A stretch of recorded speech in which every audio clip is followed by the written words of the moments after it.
Abra sua Bíblia em Lucas capítulo 23, é apenas um versículo. É o versículo 46. Diz assim as Escrituras: Então Jesus clamou em alta voz: Pai, nas tuas mãos entrego o meu espírito. E dito isto, expirou. É um versículo apenas, mas um versículo que tem muito a falar. Obrigado, Senhor. Obrigado pela tua palavra. Muito bom saber que ela é viva e eficaz. Fala conosco, em nome de Jesus. Amém. Erwin Luther é um teólogo que sucedeu a igreja em Northfield, nos Estados Unidos, a igreja do reverendo Moody. E ele, enquanto missionário, esteve pesquisando algumas tribos africanas. E algumas tribos africanas tinham algumas particularidades com referência à morte. O tema dessa mensagem é palavra de consolação. É a última palavra de Jesus ali descrita na sua crucificação. E o reverendo Erwin Luther, ele vai dizer que ao pesquisar sobre a morte, ele encontrou uma específica frase que algumas tribos africanas vai descrever para o momento de morte. E eles davam a esse período o nome de Boa Morte.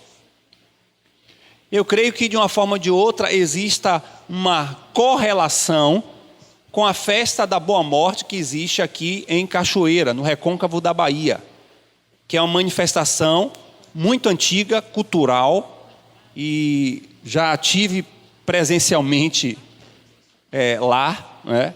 E o interessante nessa minha experiência, nessa festividade de Boa Morte, é que existe todo um contexto cultural ali em Cachoeira. Eu acho que os irmãos conhecem essa festa, né? É uma festa ligada diretamente à religião de descendência e matrizes africanas, mas a gente viajando por ali, eu tive a oportunidade de entrar e conhecer, e perguntar, né? E perguntei então o administrador ali daquela, inclusive tem uma capela também, a capela Nossa Senhora da Boa Morte, e eu pude então perguntar ao administrador, o curador ali daquele museu, porque também é um museu, por que Boa Morte, né? E ele faz então a correlação com a pessoa de Jesus. Eu acho muito interessante isso. Ele diz Boa Morte porque o nosso Senhor Jesus Cristo, ele teve uma boa morte e ele ressuscitou. Eu achei isso um negócio muito interessante. Por quê? Porque não é essa visão que se tem em relação à prática, principalmente das culturas religiosas de matrizes africanas. Mas eu ouvi aquele antropólogo, ele explicando por que Boa Morte, por que as mulheres se vestem daquela forma, por que são anciãs, por que tem a matriarca, explicando todos os detalhes. E por último ele perguntou quem eu era. Aí eu disse, eu sou pastor. Ele ficou assim olhando, porque jamais ia imaginar que um pastor evangélico ia perguntar e se interessar pela questão cultural. E eu senti que ele ficou meio assim, diferente, né? Aí ele, poxa, achei interessante que você perguntou. Eu disse, mas é uma questão cultural, eu estou perguntando a questão cultural. E essas tribos africanas, da qual o reverendo Erwin Luther, ele vai pesquisar, ele se deteve a conhecer essas poucas tribos e ver que essas tribos, em seu ritual de morte, eles faziam todos os cantos e todas as celebrações para que essa passagem da vida física, terrena, para a vida do além, possa ser feita com uma melhor qualidade de morte. Que é nada mais do que o conceito que se tem hoje da tanatologia nas ciências médicas. As ciências médicas, quando vai acompanhar alguém que está em estado final, eles tentam dar uma melhor qualidade de morte. De que forma? Amparando, assistindo, diminuindo a dor, o sofrimento e uma série de coisas para que esse indivíduo passe desse tempo aí, que é um tempo de perda, é um tempo literalmente de morte, com a melhor qualidade de vida. E qual é a conexão que a gente faz com esse texto, com relação a essa ideia das tribos, as tribos africanas, com a própria cultura da boa morte? Nós fazemos uma conexão com a ideia de que Jesus, ele está aqui nesse texto, não falando apenas de si, mas ele está falando para os seus discípulos de como devemos ter a consciência dessa passagem da vida terrena para a morte. Por isso que a palavra é palavra de consolação. Por que consolação? Porque o nosso conceito de morte é diferente do conceito de morte da sociedade. A sociedade vê, e dependendo da sociedade, vê a morte como a finidade total da vida. E nós olhamos para a morte como um processo de uma passagem e agora é início para uma nova etapa. Pelo menos é esse conceito que a gente tem. Então Jesus está aqui proferindo uma oração para que seus ouvintes, nos seus dias e nos dias de hoje, ou em todos os tempos, pudessem compreender que, de fato e de verdade, nós precisamos passar pela sombra da morte, mas com a perspectiva de consolo que vem de Deus. Interessante também que, como nós falamos inicialmente, a gente consegue distinguir perfeitamente as famílias enlutadas da morte dessa famosa cantora e desse deputado estadual, e a gente percebe o comportamento das duas famílias à iminência do corpo. Todos estão sentindo, todos estão vivendo a dor, mas a gente percebe a forma em que uma família é consolada, enquanto que a outra entra em desespero, em agonia. A gente viu inclusive o deputado federal Isidoro falando, diante de um filho morto, de forma tão trágica, tão absurda, um jovem, e ele com tanta... E a gente via os traços da dor, do sofrimento, mas com tranquilidade. Eu diria que não é bem tranquilidade, mas o que ele estava vivendo ali é a explosão da presença maravilhosa do consolo do Espírito. Se fosse o mundo, as pessoas ficam desesperadas, angustiadas. O que esse irmão está vivendo nada mais é do que a palavra de consolo que Jesus havia dito lá na cruz aos seus discípulos. Ao enfrentar a iminência da morte, ele traz essa palavra dizendo: Senhor, Pai, eu entrego o meu espírito em tuas mãos. E eu já venho experimentando essa celebração de culto de gratidão, que é assim que a gente diz, culto de gratidão para alguns irmãos que partem para Cristo. E nessa minha caminhada de mais de 25 anos, celebrando cultos de gratidões por irmãos que passam, a gente vê sempre uma áurea profunda do consolo do Espírito Santo. E olha que eu já tive a oportunidade de fazer essa celebração para pessoas que não são cristãs. E o comportamento é outro. Mas para o povo de Deus, traz até certa perplexidade. Porque a gente entra em um estado de consolo tão grande que a gente só sabe celebrar. E surpreende as pessoas, porque as pessoas não conseguem entender como a gente, em um momento tão profundo de dor, vive com tanta serenidade. Mas a perspectiva da oração de Jesus é a perspectiva do consolo de esperança. E qual é a visão que ele tem? A visão que Jesus tem é que a morte não é o final.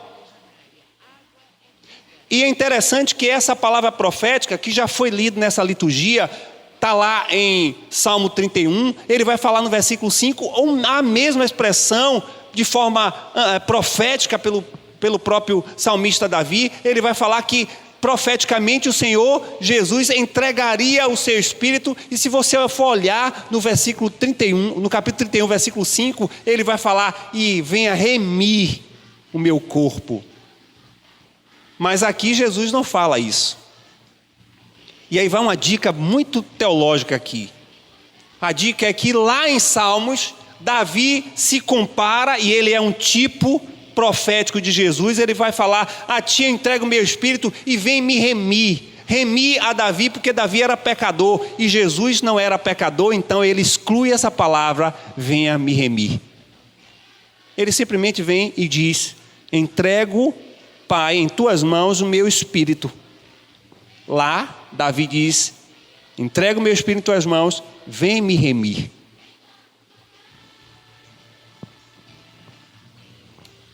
Jesus morreu de forma confiante. Essa é a passagem que nós temos. A passagem de uma morte confiante. Mas quais eram as fontes da confiança do Senhor Jesus quando estava na iminência da sua morte? Da onde ele tirou essa fonte, que ele tirou essa confiança? É nisso que a gente precisa pensar hoje. É nesse aspecto que a gente precisa olhar para o texto, e ele, apenas de um versículo apenas, nos traz todas as fontes, ou a fonte, com os seus canais, as suas fluidez, para que Jesus pudesse ter a certeza e a confiança de que estava entregando o seu espírito na mão do Pai. E aí eu queria que você caminhasse comigo. A primeira fonte que ele vai nos transmitir de confiança é a certeza que Jesus tinha de que ele estava na presença do Pai. Qual é a primeira expressão que ele vai usar aí no texto? Pai. Pai, nas tuas mãos entrego o meu espírito. Se nós formos observarmos a história de Jesus, do início ao fim, nós vamos nos certificar de que havia uma profunda relação entre ele e o Pai. E essa profunda relação entre ele e o Pai dava essa confiança ao Senhor Jesus, ao ser crucificado, ao passar pelo vale da sombra da morte, ao ser afetado diretamente com a morte física, de que o Pai estaria com ele. E é esta convicção que nós devemos ter. Se de fato temos uma relação de profundidade, se temos uma relação de intimidade, se temos um relacionamento íntimo, e é este relacionamento íntimo que vai certificar a garantia de que quando Jesus voltar estaremos com Ele. Não é o serviço. E aí é um equívoco, muitas vezes, da prática do serviço cristão nos dias de hoje. As pessoas estão preocupadas em estar fazendo sempre alguma coisa para Deus, servindo a Ele de alguma forma. Como verdadeiramente Marta. Está sempre envolvido com as coisas de Deus, seja as atividades litúrgicas, seja as atividades de culto, seja as atividades de ministério, mas não é isso que vai garantir a certeza de que quando Jesus voltar, estaremos com Ele. E é Ele que diz isso em sua palavra, quando diz: naquele grande dia, dirão alguns: Senhor, eu profetizei em teu nome. Profetizar é ministério. Senhor, em teu nome eu fiz isso, fiz aquilo. Serviço. Não é isso que vai garantir, não é o nível de seu envolvimento nas atividades da igreja, não é o nível de profundidade, de compromisso que você tenha com as atividades que você desenvolve, nem o seu ministério. O que vai garantir a certeza, a confiança de que você vai se encontrar com o Senhor Jesus, seja pela morte, seja pelo arrebatamento, é o nível de relacionamento que você tem com Ele. E Jesus responde dizendo: naquele grande dia eu não te conheço. A palavra conhecer é relacionar-se. Ou seja, o Senhor está enfatizando para a gente que é muito mais importante viver com Ele do que fazer as coisas dEle. E o que nós estamos vendo é muita gente fazer as coisas de Deus. E diga-se passagem, fazer de forma relaxadamente. Fazer de qualquer forma. Fazer sem qualidade. Jesus disse que naquele grande dia eu não te conheço, mas eu profetizei, eu falei novas línguas, eu curei, eu fiz tudo isso, eu dava o dízimo. Se fosse acrescentar o texto bíblico, estaríamos lançando uma lista de coisas aqui, mas o Senhor disse: eu não te conheço, aparta-te. O que mais tinha entre Jesus e o Pai era intimidade, era relacionamento. E o que nos falta à igreja de hoje é essa profundidade. E é esta profundidade que nos traz confiança de que, por mais que possamos passar pela morte, estaremos sempre com o Pai. Pai, em tuas mãos entrego o meu espírito. Que confiança, que certeza. Alguns autores fazem uma correlação à mesma expressão que Abraão faz quando ele vai entregar Isaac diante do Senhor. Ele vai levar Isaac para um sacrifício e ali no seu coração ele vai entregar o filho na certeza de que o pai vai receber, mas um milagre pode acontecer. E Jesus entrega o seu espírito diante do Pai na certeza de que a morte não iria contê-lo. E por que ele se certificava disso? Nós vamos ver o restante do texto. Por que Jesus tem essa confiança? Qual é a razão, qual é a fonte disso? A fonte primaz era a intimidade, era relacionamento, era a presença do Pai na vida de Jesus. E a gente não precisa fazer aqui um argumento para declarar em diversos episódios de que Jesus tinha profunda intimidade e relacionamento com o Pai, porque ele tinha. Para escolher os discípulos, ele pede orientação ao Pai. Antes de começar seu ministério, ele faz jejum e oração pedindo fortalecimento ao Pai. Se ele vai fazer milagres, vários milagres, ele pede ao Pai autoridade, poder, para que o mundo saiba que ele é o Filho de Deus. E assim vai a história. Em todo o tempo, ele tinha intimidade com o Pai. Por que então temer a morte? Tememos a morte quando não somos preenchidos pela confiança de um relacionamento que nos certifica de que nem a morte pode nos afastar do amor de Deus. Por que estamos vivendo um tempo em que a igreja está tão preocupada em estabelecer e fincar suas raízes nessa terra? Porque muitos que se declaram ser igreja não têm profundo relacionamento com o Senhor, e por não ter profundo relacionamento com o Senhor, não têm a confiança de vida eterna. Essa é a realidade, irmãos. Então, quando se fala em morte, tem crente que teme, tem crente que foge. Eu lembro que uma das séries que eu já fiz sobre a volta de Jesus, muito interessante isso, por minha experiência própria, a gente começa uma série de mensagens ministrando a igreja em um entusiasmo, em uma alegria. Irmão, no meio da pregação para o final da série, a igreja começa a se esvaziar. As pessoas passam a não vir mais para o culto. E a gente vai procurar saber por que está acontecendo. Eu já ouvi isso, de ovelha, dizer: pastor, eu não estava mais indo para o culto porque eu estava com medo das mensagens. Mas falando sobre a volta de Jesus, você tem medo? Tinha. Sabe por que tinha medo? Porque nós estamos constituindo uma igreja de religiosos, não de espirituais. E sabe por que eu digo que a gente está constituindo uma igreja de religiosos? Porque estamos introduzindo os valores mundanos nas raízes da relação da igreja. Estamos nos adequando os valores mundanos e secularistas aos valores e os princípios da vida cristã. E estamos tão encharcados do mundo, estamos tão secularistas, que estamos perdendo de vista os valores de Deus, como por exemplo, o valor de que a morte não pode nos sustentar. Então a gente vive esta vida. e daqui não quer sair. Pai, em tuas mãos eu entrego o meu espírito. Jesus morreu com confiança, porque ele tinha certeza da presença do Pai com ele. Segunda coisa que nós vamos observar, quando ele diz: Pai, em tuas mãos entrego o meu espírito. A segunda razão para Jesus morrer com confiança é a certeza da promessa do Pai.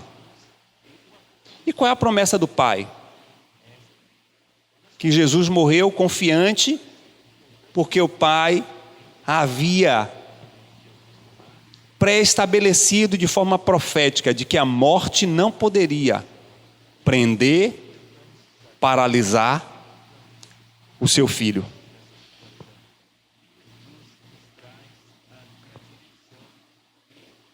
Aí a gente vai encontrar justamente no versículo 31, o versículo 5 do capítulo 31 dos Salmos, o Senhor falando: em tuas mãos entrego o meu espírito. E o salmista diz: resgata-me, Senhor, pois és Deus fiel. Jesus tira o resgate, porque primeira coisa que nós vamos observar da promessa do Pai para Jesus, e ele faz relembrar o Pai nessa oração, no seu momento de crucificação, é que Jesus, ele não é de forma nenhuma resgate, mas o resgatador. Isso quer dizer que ele não veio para ser resgatado, ele não tinha pecado, mas ele veio com a promessa do Pai de ser o resgatador dos pecadores. Por isso que ele exclui essa palavra dos Salmos. Resgata-me, Senhor. E simplesmente ele coloca: Pai, nas tuas mãos entrego o meu espírito. Jesus omitiu essa palavra resgata-me, porque ele que veio nos resgatar, não para ser resgatado. Ele veio para resgatar aquele que estava caminhando para as trevas, para a morte. E essa era a promessa do Pai. Ele diz que eu enviarei o meu Filho, para que todo que nele crê não pereça, mas tenha a vida eterna. E o Filho sabia dessa promessa, e o Filho sabia que a promessa que o Pai faz, ele não pode voltar atrás, e ele cumpre em si mesmo a promessa de que o Pai o envia como resgatador dos pecadores. Ele tinha consciência dessa promessa do Pai. É por isso que em Jesus, todas as profecias do Antigo Testamento se cumprem. Aquelas que dizem sobre ele, aquelas que falam sobre o resgatador, aquelas que falam sobre o Messias, aquelas que falam sobre o Salvador, ele assume sobre si e cumpre.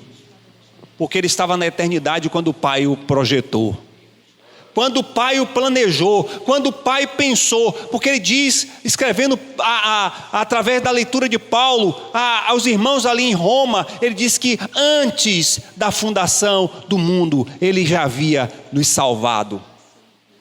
Ou seja, se nenhum mundo havia existido, a salvação já tinha sido preparada, e preparada pelo voluntariado de amor de Jesus. Então ele veio cumprir as promessas do Pai. E é por isso que é um ato de confiança. Quando ele estava morrendo, Jesus clamou pela promessa da palavra de Deus e confiou o seu espírito, o seu fôlego de vida, a sua alma vivente ao Pai, porque ele sabia que o Pai o resgataria, o ressuscitaria.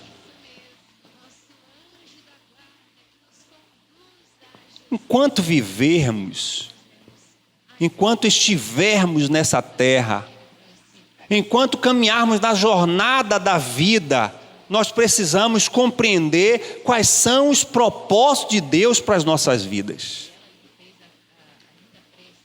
Não sei se você se pega fazendo essa reflexão, mas eu tenho feito isso quase todos os dias.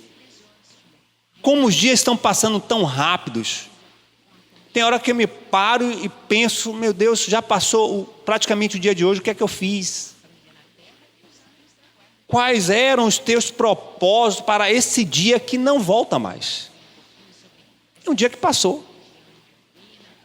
Quais eram os teus planos com a minha vida, dentro dos teus propósitos, do meu existir, do meu viver, para glorificar o teu nome?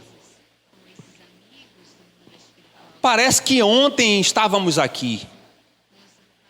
Os dias passaram tão rápido que nós já estamos aqui de volta. E nós precisamos, irmãos, identificar, compreender, entender quais são os propósitos de Deus para a nossa vida. Porque moramos no lugar que moramos. Porque trabalhamos no lugar que trabalhamos. Porque temos essa família. Porque temos esse rol de relacionamento. Porque estamos no meio dessa congregação. Quais são as razões, quais são os planos do Senhor? Porque nós precisamos viver cada dia dessa vida de forma intensa, como nós ouvimos domingo passado, o quanto a vida é valorosa. Esse, inclusive, é um segredo para não ter conflitos conjugais. Qual é o segredo? O segredo de viver intensamente cada dia com alegria, com a esposa e com o esposo que Deus nos dá. Não vale a pena, como alguns casais ficam dias sem se falar, brigados. Não tem tempo para isso. Você perde tempo. E cada dia que você briga na sua relação conjugal, não volta mais. Foram dias perdidos que não voltam mais. Que poderiam ser vividos intensamente, transmitindo mutuamente amor, afeto, companheirismo, relacionamento. Eu não lembro, nesses muitos anos de casado, o dia que eu dormi sem falar com Patrícia.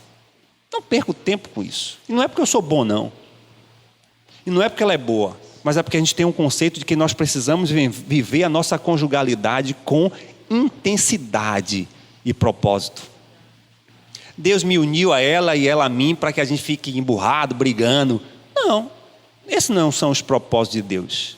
Aí isso não quer dizer que não tenha conflito, pelo contrário, tem conflitos, tem divergência, mas a gente não permite que esses conflitos sejam um veículo para dar legalidade para o inimigo entrar e destruir a nossa casa, porque o ministério dele é esse.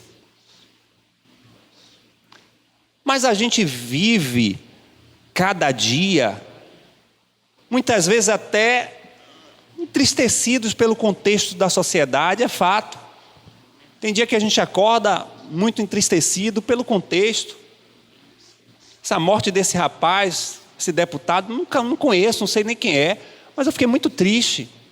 Um jovem, dentro do parlamento estadual aqui, do legislativo, ele era uma pessoa que era tida como um homem íntegro, um jovem político, que teve a sua vida ceifada, dentro dos planos de Deus, sem dúvida, mas nos entristece porque nós somos humanos.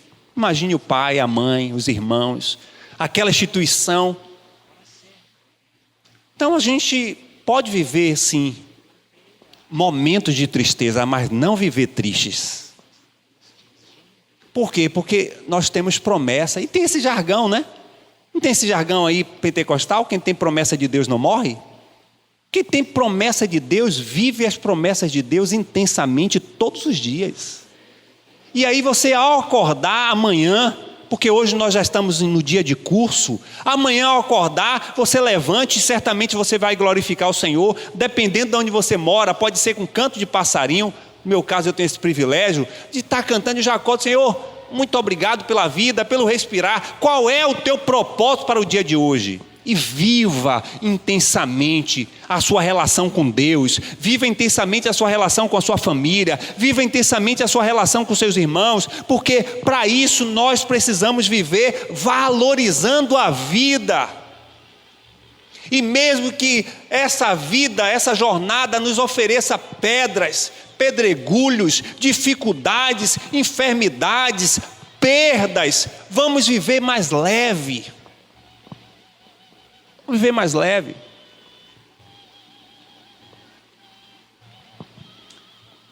E uma das coisas que nos surpreende, eu já falei aqui em relação à nossa irmã Irani, é a forma alegre que ela vive a vida. Há 15 dias atrás, no culto de oração, ela pediu a palavra, e quase toda quinta-feira ela pediu uma palavra, né, dizendo que o Senhor havia falado com ela e a gente dava a oportunidade. E nessa quinta-feira ela disse: eu estou tão feliz, porque minha cirurgia deu tudo certo e tal. E passando aquele entusiasmo, e nós sabemos a complexidade do tratamento que a irmã está passando, mas não faltava alegria no coração de Irani, e creio que não falta. Mas isso não é ausência de lutas. Irmãos, se é uma comunidade, se é um povo, se deve ser um grupo de pessoas que deveria viver de forma mais leve, mais intensa, mais empática, mais alegre, é o povo de Deus. Isso não quer dizer que seja ausência de adversidades e crise, mas porque a gente sabe que as adversidades, as crises, as lutas são passageiras. Temos perspectiva de promessas eternas em Deus, que por mais que possamos padecer nessa terra, há a promessa de uma vida eterna. Imagine quem morre sem Cristo. O que é que aquela artista pôde levar? Nada. Nada. E se ela não tiver um encontro, se ela não teve um encontro com Jesus, o que aguarda ela ainda é pior ainda. Eu quero crer, porque a gente não sabe, irmãos. A gente não sabe o que acontece com as vidas das pessoas. A gente não sabe o que pode ter acontecido em milésimo de segundo na vida daquela jovem. Ainda mais que tem heranças e conceitos cristãos no seu coração. Nós não estamos aqui para julgar, nem estamos aqui para avaliar. Pode ser que ela tenha encontro com Jesus, mas se não morreu com Cristo, o que importa, bilhões de seguidores, milhões de seguidores, riqueza, nada importa. Por isso que nós devemos viver as promessas do Senhor cada dia. Ninguém pode assegurar de que amanhã estará vivo.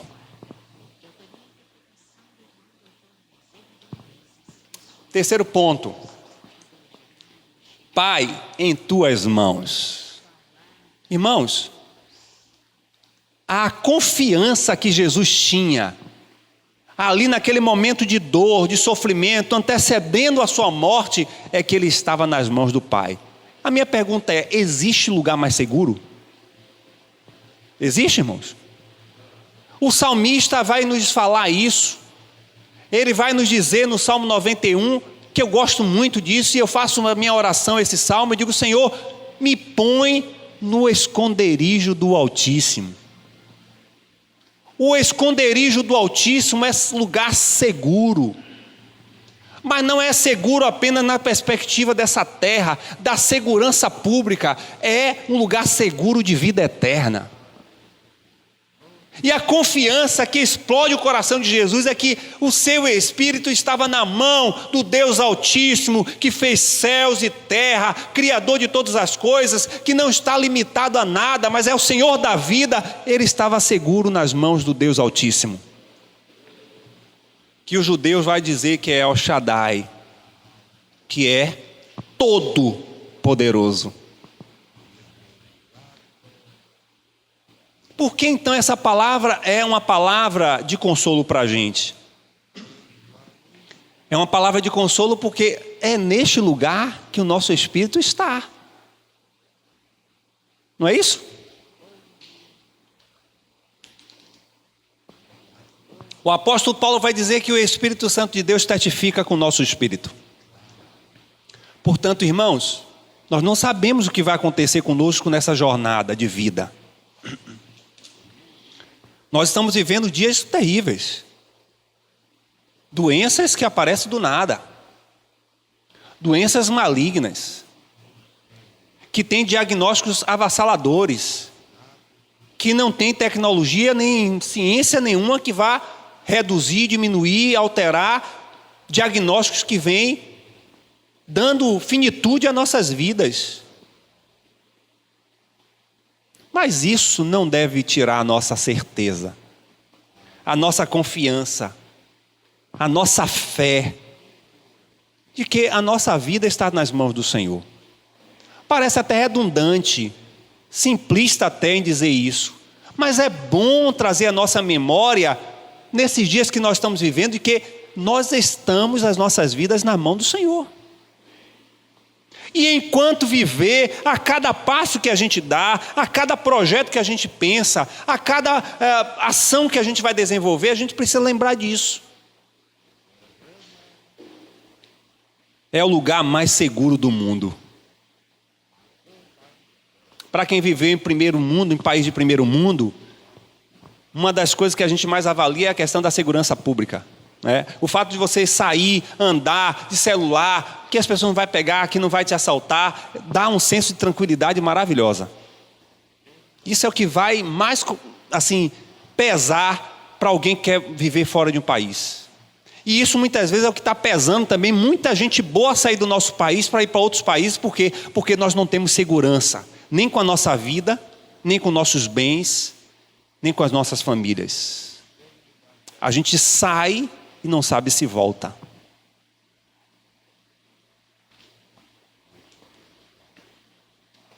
Mas Deus é o nosso porto seguro. Ele é a razão do nosso viver. Ele é o nosso sustentador. E por mais que esteja diante de nós a morte, nem a morte pode nos tirar desse lugar. Porque é a promessa de Deus. Ele disse: eu vou para o Pai, e eu vou preparar lugar. E o mais interessante não é o lugar que ele vai preparar. Meu pai vive dizendo: não importa o lugar, não importa a segunda parte desse texto, que ele disse: vou e vocês estarão comigo. Vocês estarão comigo. Para mim não importa o lugar, se meu Jesus está, se meu Deus vivo está, eu estarei lá e será o melhor lugar para se viver. E viver eternamente. A gente precisa trazer à memória, irmãos, a visão das Escrituras, quando nos traz o memorial de que isso aqui é um tempo passageiro. Nós não viemos para ficar aqui. E a gente precisa se preparar para esse tempo de passagem. E esse preparo tem a ver com a nossa relação com Deus. Tem a ver com a convicção que nós devemos ter nele e nas suas promessas, de que ele nos garante vida eterna. E terceiro, o que ele coloca para a gente aqui são os planos do Pai. A palavra, quando Jesus diz: Pai, eu em tuas mãos entrego o meu espírito, eu quero frisar a palavra entrego. Por quê? Porque era plano do Pai, era o projeto do Pai, de que o seu filho voluntariamente morresse pelos pecadores. E ele só relembra ao Pai esse projeto inicial, esse plano original. Ele diz: Pai, olha, eu entrego o meu espírito em tuas mãos. Esses eram os teus planos.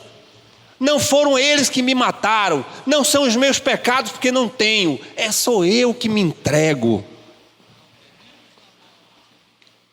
Alguns até dizem que se o Senhor Jesus não faz desse jeito, ele não morreria, porque quem morre é quem comete pecado, porque o salário do pecado é a morte. O resultado do pecado é uma vida, o resultado da morte é uma vida pecaminosa. Como ele não tinha pecado, ele não poderia morrer, por isso que ele se entrega por nós.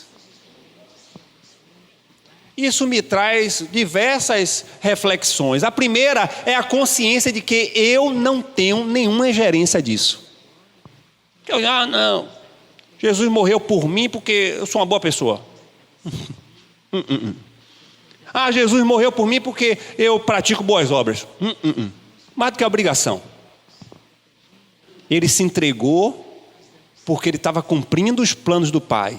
Ele se entregou porque ele nos amou primeiro. Ele se entregou porque se ele não se entrega, ele não teria pecado, não morreria. Ele se entregou porque ele queria resgatar os pecadores. Portanto, não tem nada em mim que garanta, que certifique o direito de querer que Jesus morra a meu favor.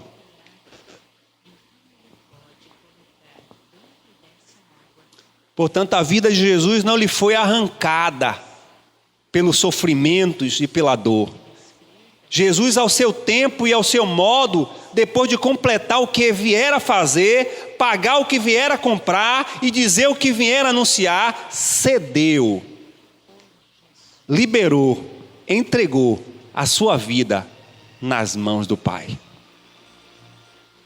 Observe um outro detalhe nessa palavra entrego. Ele não se entrega à morte, ele se entrega ao Pai, que é Senhor sobre todas as coisas. É por isso que Paulo, de forma maravilhosa, vai fazer aquele cântico de vitória no Salmo, lá em 1 Coríntios capítulo 15, quando ele confronta de forma profética e poética. Paulo vai falar lá nos últimos versículos: cadê morte a sua força? Cadê morte os seus aguilhões, a sua energia, o seu poderio? Cadê morte?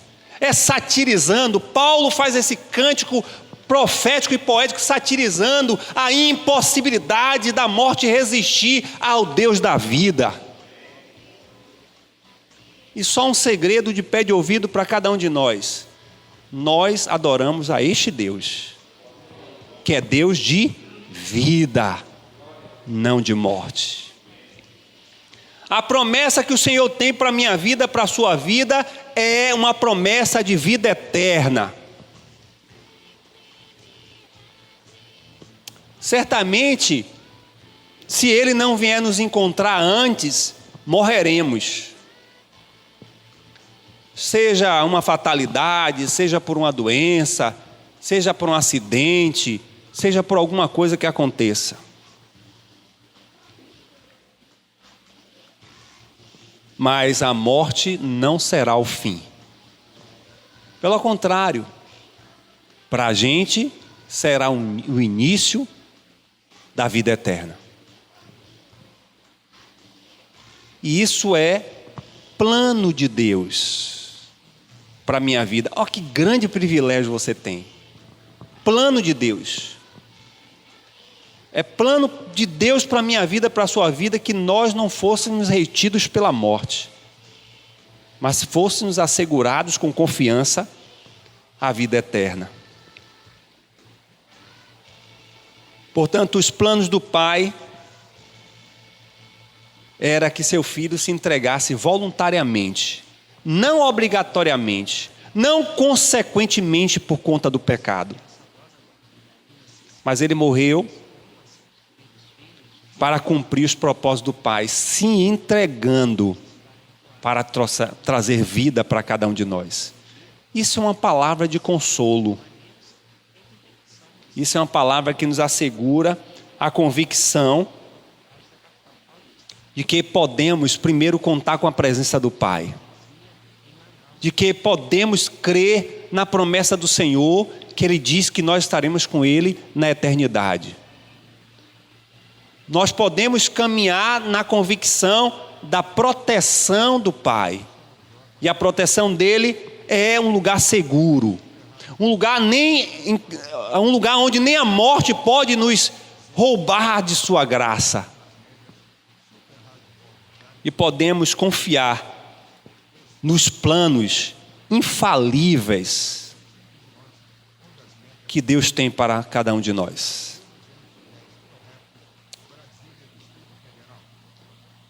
Portanto, a confiança que temos é a certeza de que, com o Senhor Jesus, nos assegurando nessa oração, essa vida que temos de intimidade com o Pai, esse relacionamento diário, constante, as promessas que Ele nos assegura de que estaremos com Ele, Ele vai nos remir, Ele vai nos tirar desse império da morte, a morte que vem sobre cada um de nós para termos vida nele. A certeza que temos da sua proteção e dos seus planos gera em nós a convicção, a confiança que nos dá tranquilidade de viver nesta terra na perspectiva de uma vida eterna. Deus não nos prometeu uma passagem tranquila pelo vale da sombra da morte, mas uma chegada segura, Ele garantiu. Pode ser que tenhamos uma experiência de morte. Alguns não terão. Eles serão transformados quando Jesus voltar. Mas muitos terão a experiência de morte. E eu tenho acompanhado algumas pessoas, já acompanhei algumas pessoas nessa caminhada do vale da sombra da morte. Irmãos, as experiências nos mostram uma luta intensa. Quando a morte vem sobre determinadas vidas que estão em Cristo. O quanto a morte vem consumindo o corpo. O quanto a morte vem destruindo o corpo. Mas não consegue alcançar a alma. Daqueles que estão em Cristo. São assegurados pelo sangue de Jesus que a morte não pode contê-los. E é essa a certeza que nós precisamos ter. E eu finalizo deixando aqui a expressão do teólogo, o grande evangelista norte-americano, Moody, mais conhecido como D.L. Moody. Ele disse que quando ele foi declarado ali a sua morte, alguns vieram questionar e falar para ele que agora ele ia enfrentar o inferno. E ele assegura dizendo: olha, se a morte é isso que vocês estão falando, aos meus olhos, ela é agradável, porque me acelera aos braços do meu Pai. Eu sei que não é uma mensagem que a gente reivindique, não é? Ninguém pede: Senhor, me leva logo. Ninguém quer isso. Nós queremos viver. E é por isso que nós devemos viver mais intensos com Deus, com as nossas relações que Ele nos privilegia. Resgatar os valores que muitas vezes, irmãos, nós estamos perdendo. Valores tão simples como os valores de uma refeição em família. Os valores de parar toda a tecnologia e poder viver um tempo em família. Porque nós estamos sendo assolados por tudo isso. E muitas vezes, quando o tempo passa e nos roubam a oportunidade de viver esses momentos, a gente murmura. Entramos muitas vezes num estado de culpa, lembrando o tempo que poderíamos viver, que não vivemos. Por isso que nós devemos viver intensamente. Viver intensamente. Quantos de nós, quando perdemos nossos queridos entes, a gente diz: poxa, como eu podia ter vivido mais com minha mãe, com meu pai? Como poderia viver melhor com meu irmão, com minha irmã? Mas passou. E aí vem agora a culpa.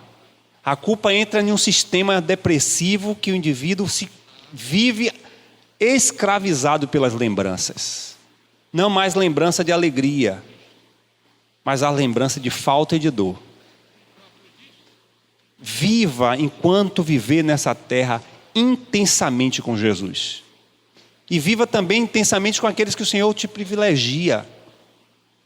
Toque, beije, corresponda, fale, expresse.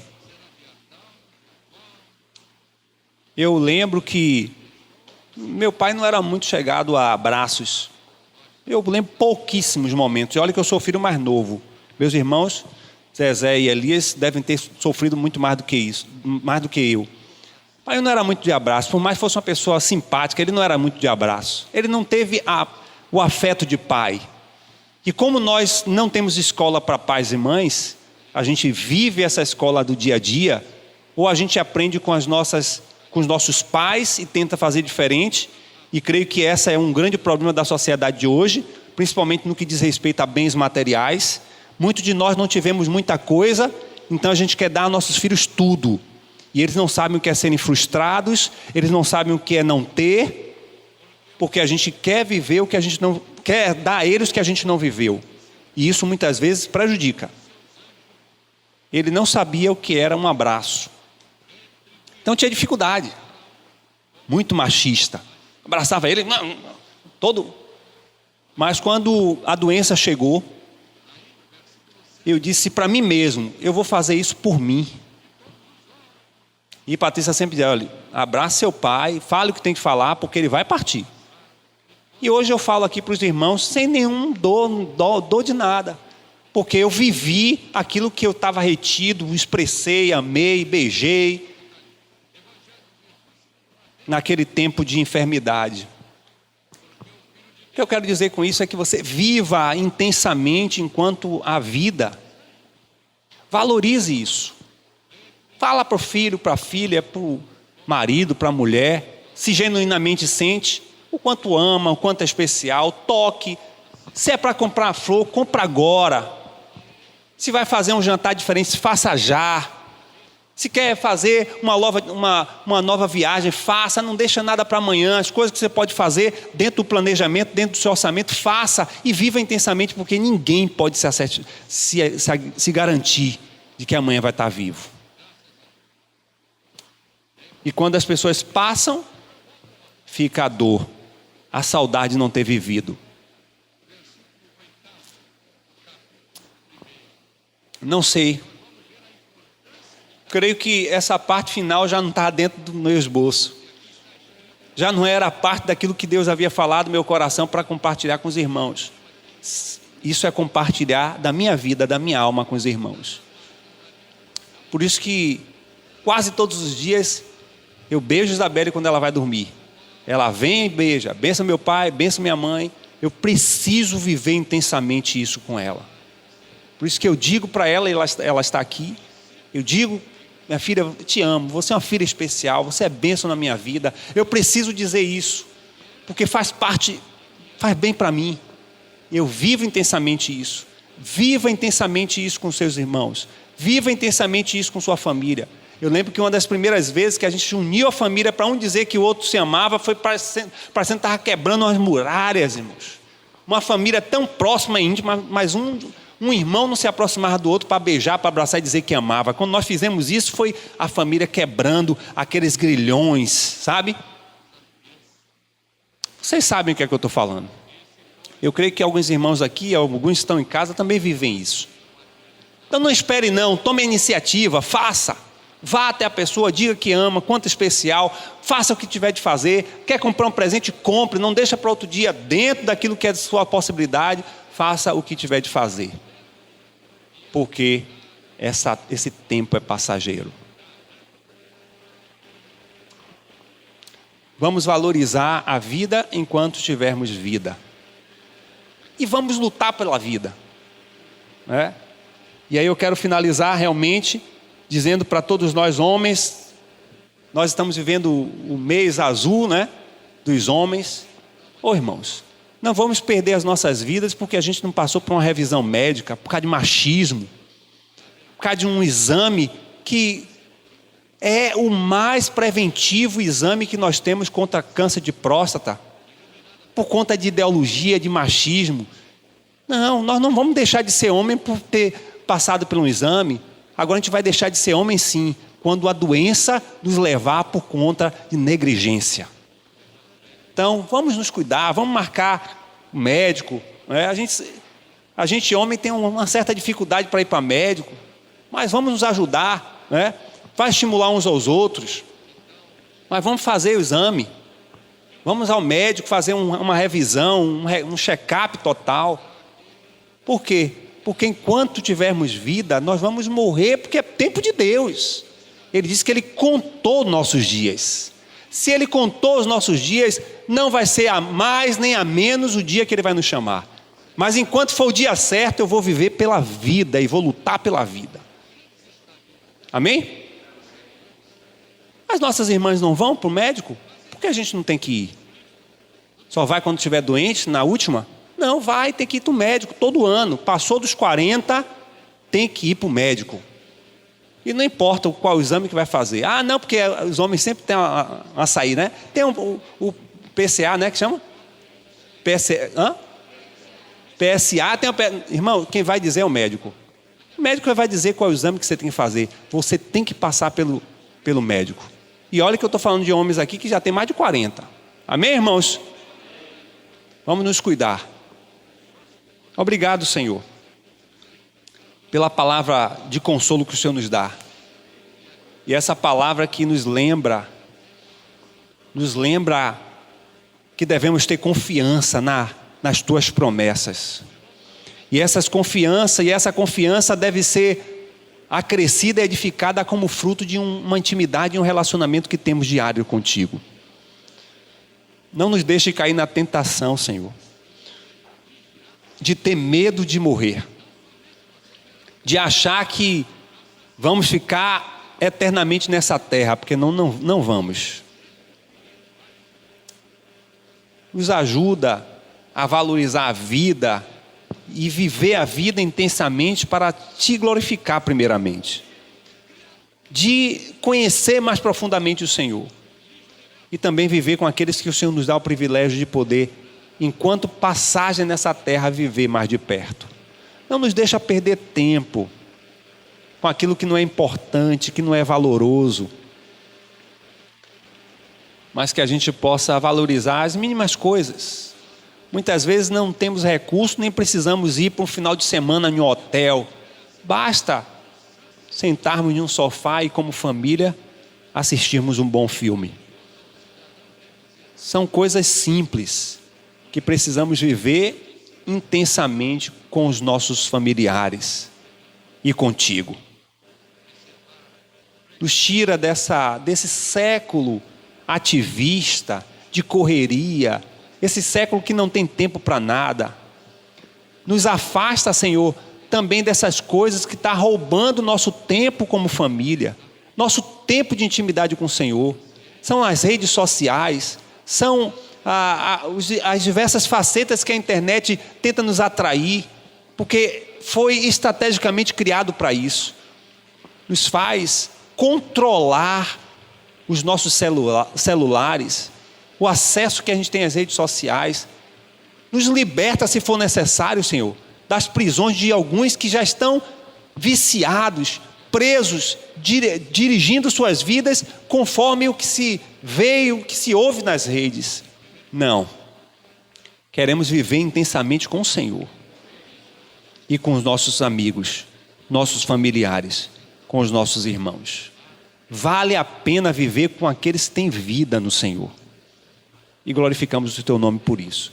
E se esta manhã há alguém que adentrou a essa casa de oração, ou que estejam conectado conosco, que está com pesar, com sofrimento, com culpa, muitos até que não reconhecem a necessidade e a convicção de ter a vida eterna no Senhor Jesus, nos traz o convencimento e a certeza de que só o Senhor nos garante a vida eterna, porque só o Senhor é o nosso porto seguro. Nos dá essa convicção, Senhor, a convicção que venha pelo teu Espírito, ao nosso Espírito, em nome do Senhor Jesus.